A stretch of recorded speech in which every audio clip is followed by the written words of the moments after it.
Hello guys, welcome back to literary classes. Today our topic is Thomas Gray, Alice written in Country Churchyard, के other stanzas. So we will start these stanza. Okay. So without wasting much time, we should start this video on this stanza. Far from the mating crowds, ignoble strife, their sober wishes never learn to stray. Along the cool, sequester vale of life, they kept the noiseless channel of their way. Okay? Far from the mating crowds, ignoble strife. Okay?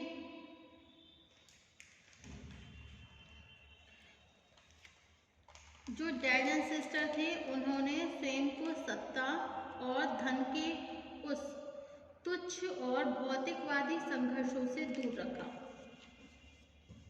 Okay, जो संसार के साधारण लोगों को पागल कर देता है। फार from the madding crowds. Madding crowds, madding crowds का मतलब क्या है? पागल बनाने वाली भीड़। ओके, और स्ट्राइफ का मतलब क्या होता है? स्ट्राइफ का मतलब क्या होता है? स्ट्रगल, संघर्ष। किससे? वर्ldly wealth, जो सांसारिक धन है ना, उसके पीछे लोग जो दौड़ रहे हैं, दौड़ भाग कर रहे हैं। He is busy to making money here and there, he is going to here and there for making money. Okay, तो far from the madding crowds, ignoble strife. Madding crowd पागल बनाने वाली भीड़, इग्नोबल स्ट्राइफ तुच्छ, और strife का मतलब संघर्ष। दे आर सोबर, सोबर का मतलब होता है शांत। विशेष माने उनकी इच्छाएं। Okay,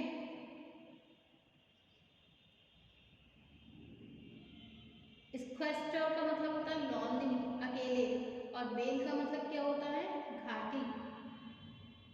okay, bell of life है, मतलब life of the villagers is compare to a secure and calm valley. Okay, noiseless का मतलब क्या होता है? शांत, और लेनर का मीन्स होता है रास्ता।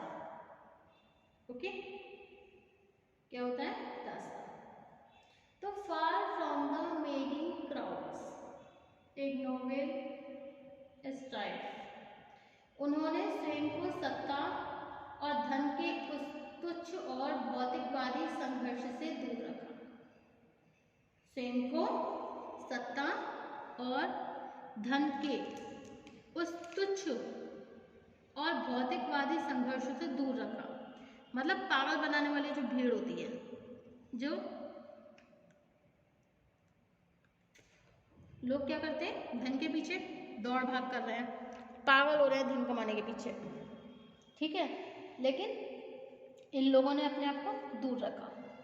और जो संसार के साधारण लोगों को पागल कर देता है, वो धन जो संसार के लोगों को पागल कर देता है।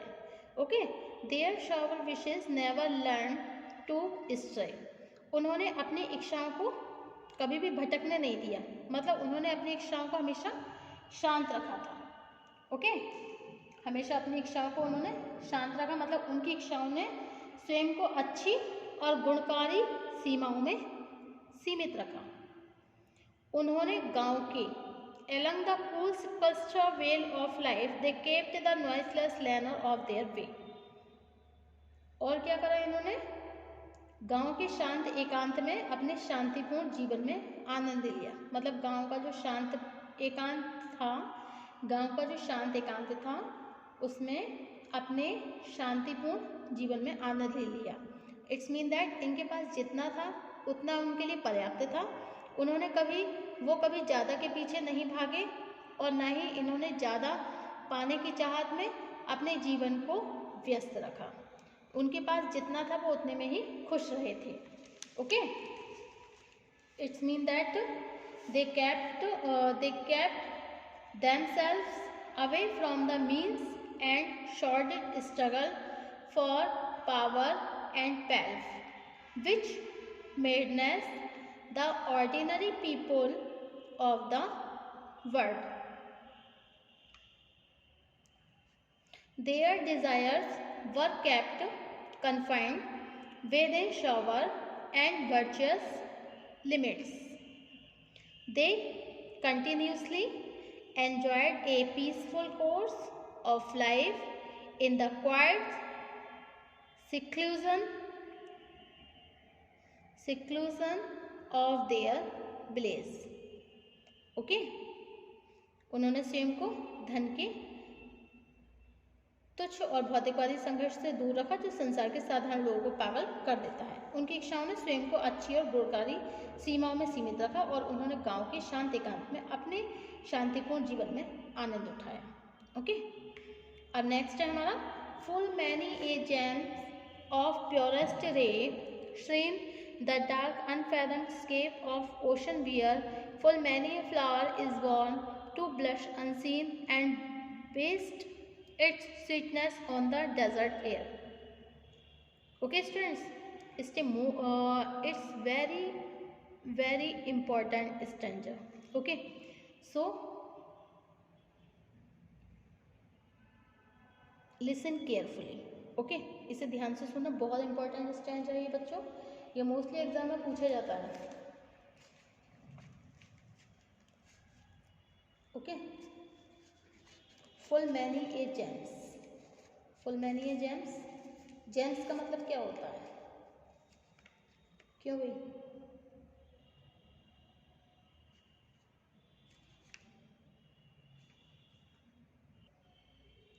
Full many gems of purest ray stream, the dark unfathomed caves ocean wear.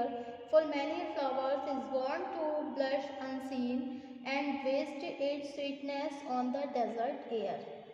Okay, full many gems of purest stream and the dark unfathomed caves of the ocean sphere. Full many flowers is born to blush unseen and waste its sweetness on the desert air. Okay. समुद्र की अंधेरी तथा असीम गहराइयों में अनेक चमकीले अमूल्य रत्न छिपे और अनखोजे पड़े रहते हैं। ओके, जेम्स का मतलब क्या होता है? रत्न। प्योर का मतलब शुद्ध।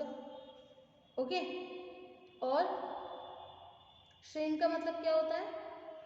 श्रेन लिखा हुआ है ना, इसका मतलब क्या होता है? Which has been enriched with the collective wisdom of man and various ages. Okay, और जेम का मतलब वॉल्यूमिनियस बुक,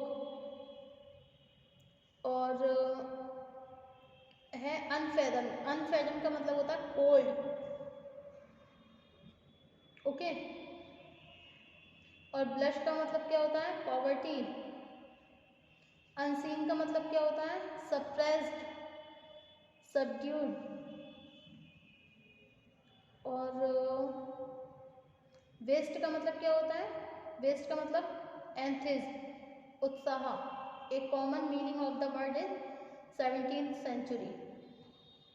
स्वीटनेस का मतलब स्टेट, खुशबू।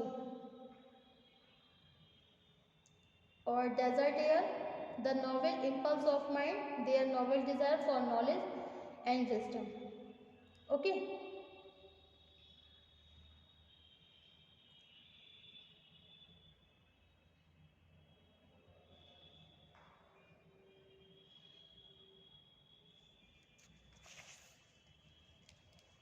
तो full many gems of purest श्रिम। जेम्स का मतलब क्या होता है? रत्न और आभूषण, मतलब रत्न जवाहर। ओके, और श्रिम का मतलब क्या होता है? क्लियर, मतलब ब्राइट, चमकीले। अनफैथम्ड का मतलब क्या होता है? Fathom is a measure of feet used chiefly in calculating the depth of the sea, समुद्र को मापने का यंत्र। और ब्लश का मतलब क्या होता है? मुरझाना। ठीक है, और अनसीन का मतलब क्या होता है? अननोटिस्ड एंड सो अनप्रेस्ड, जिन्हें कोई नहीं देख पाया। और वेस्ट का मतलब are wasted away none see and enjoy them, मतलब बर्बाद हो गए। उन्हें ना कोई देख पाया और ना ही कोई उनकी खुशबू ले पाया। और स्वीटनेस परफ्यूम। और डेजर्ट एयर का मतलब होता है air of the desert where there is none to enjoy it. Okay, तो इसमें क्या आएगा, देखिए समुद्र की अंधेरी तथा असीम गहराई में अनेक चमकीले और अमूल्य रत्न छिपे और अनखोजे पड़े रहते हैं। अनेक फूल रेगिस्तान में भी फलते फूलते हैं, पर वो अनदेखे और अनपहचाने ही मुरझा जाते हैं। वे अपनी मीठी सुगंध चारों ओर बिखेर देते हैं, पर निर्जन प्रदेश में वो किसी के द्वारा ना तो सूंघे जाते हैं और ना ही तोड़े जाते हैं। इस प्रकार विनम्र ये जो गांव वाले थे उनके अंदर भी बहुत सारा टैलेंट था, बहुत अच्छे अच्छे उनके अंदर गुण थे, क्वालिटी थी, लेकिन वो भी विशाल क्षमताएं रखते थे। लेकिन उपयुक्त अवसर के अभाव में उन्हें एक अच्छा अवसर नहीं मिल पाया और उस अवसर के अभाव में अज्ञात और अनजाने ही वो मर गए। ओके, मतलब इनके गुणों को कोई पहचान नहीं पाया और पहचानने से समय के अभाव की वजह से उनके जो गुण थे वो अज्ञात रह गए और वो अनजाने ही मर गए। मतलब ऐसे फूलों की तरह जो रेगिस्तान में अपनी बहुत मतलब खुशबू वाले खुशबूदार फूल होते हैं, लेकिन वो ना तो उन्हें कोई देख पाता है और ना ही उनकी कोई खुशबू को सूंघ पाता है। उसी तरह से एक ग्रामीणवासी भी, ठीक है। तो in the dark and immeasurable depth of the ocean there lie hidden and the unsearched many gems of the brightest luster and purest character. There are many flowers that grow and blossom in the desert, but they fade away unseen and unrecognized and diffuse their sweet fragrance unnoticed and unenjoyed by anyone. Similarly, the humble villagers with great capacities died unknown in obscurity for want of suitable opportunity. Okay, so समुद्र की अंधेरी गहरी असीम गहराइयों में बहुत सारे चमकीले रत्न पड़े रहते हैं, लेकिन ना उन्हें कोई ढूंढ पाता है ना ही खोज पाता है। और रेगिस्तान में भी बहुत खुशबूदार फूल खिलते हैं, लेकिन उनकी खुशबू ना ही कोई सूंघ पाता है और ना ही उन्हें कोई देख पाता है, वो मुरझा जाते हैं। ठीक है, अपनी खुशबू चारों ओर बिखेर देते हैं और फिर मुरझा जाते हैं। इसी प्रकार से ये जो विनम्र ग्रामीण वासी जो थे इनके अंदर बहुत सारा टैलेंट था, बहुत अच्छे अच्छे उनके अंदर गुण थे, लेकिन समय के अभाव के वजह से वो अज्ञात और अनजाने ही मर गए। Okay, thank you guys, thank you for watching my YouTube channel, thank you so much.